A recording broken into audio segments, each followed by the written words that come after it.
What appears to have happened with this particular helicopter is that the rotor, the main rotor, that is the blades at the front, uh, or rather on top, had detached, because in one video we see the blades spinning away from the helicopter, but this appears to have sized through the back half of the helicopter, so the fuselage then drops like a stone into the River Hudson, right opposite Pier 41 and near uh, the tunnel. The helicopter is a Bell 206L, long range of 4. This is important because it is the stretch version of a very popular helicopter. It can seat 9 people. So it wasn't overloaded. And clearly, from what we've seen from the video, the engine was still working because as the rotors were spinning away from the helicopter, that means there's no engine failure. There is a particular procedure which has to be checked every time it's serviced, and it's known as the Jesus bolt, because quite simply it's the main bolt that keeps the rotor in place. You always make sure that is done first, and you double check it, because without that the whole thing will fall apart. Came down and then it was submerged, but it came down and landed on the bed of the Hudson, but upside down, and it's quite shallow there, so the skids, which normally be underneath the fuselage, are actually poking up above the water. Very quickly, the emergency services were on site, and they had swimmers, divers in the water almost immediately, because there is a major base just across the Hudson near Pier 41. And so they've actually turned that into an operations base. So the fire department, police, and the FAA and the NTSA are all there.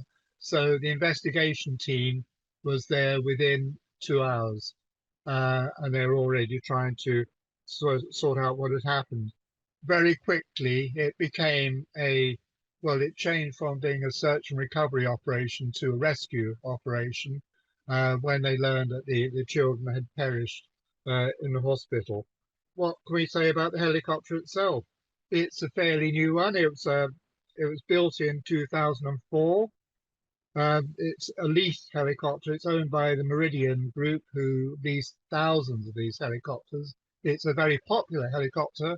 All the television companies use them for their news helicopters, and the police use them as well. So they're obviously going to have a look at every helicopter now to see what the problem is with this. Well, I hate to say it, but it looks as though it's this Jesus bolt or Jesus pin. It's either defective or wasn't tightened up, or for some reason it's sheared, because the engine was definitely running, because in the videos we've seen, the rotor, the whole rotor section, is still spinning away from the helicopter, and then it sighs through the back half of the helicopter, so it means there's nowhere for it to go. It has to drop from the sky. It could be a maintenance issue, it could be a design fault, and this is something that the investigation will find very quickly, because there's lots of evidential footage available, so hopefully they can actually find out what has happened. It's a sad thing to happen, and as I say, there are hundreds of these flights going on. It is quite a busy airway, but this time it doesn't seem to be that anybody else is involved. This purely happened from the helicopter itself. As we've seen, there's been quite a few accidents lately in the USA, so the NTSA, who will be looking at the investigation here, their numbers are pretty depleted, as they're all involved on the other investigations. So this is another one they're going to have to look at, and look at very quickly, or they will probably ground the entire fleet. It doesn't appear to have snapped. It appears that the whole thing, it's all fixed to a central boss. The whole thing has gone and spun away, as though it was attached to an invisible helicopter. The point being that it's detached itself from the helicopter while it's still in motion, while the engine is still turning it. So something has happened. The linkage, the pin, whatever it is, there's something there that's not right, and that's gone. really, it's a pity it's this type of helicopter, because it not only is it popular, they built over 3,900 of them, I think it is. That's the production run, and many of them are still flying. So this is something we're going to have to look at, and they're going to have to work out whether it is actually still safe to fly on that particular route from the downtown heliport up along the Hudson, turns round again and goes down the other side of the Hudson, and takes in the sights at the same time. Now, on these sightseeing tours, there are some manoeuvres that the pilots had to do in order to give uh, your your passengers, that's what I was going to say, a very good look at what they're seeing, so they can see the skyscrapers from interesting angles. And these are very experienced pilots, but sometimes they do tend to push the helicopter to the limit. So I'm hoping that is not the case this time. This is not the first time this has happened. There was an accident back in 2009 with Italian tourists, and this helicopter collided with a private plane over the Hudson, killing all 9 on board. Now, as we see from this current helicopter, that is the maximum payload, 9, but they only had 6 on this particular helicopter.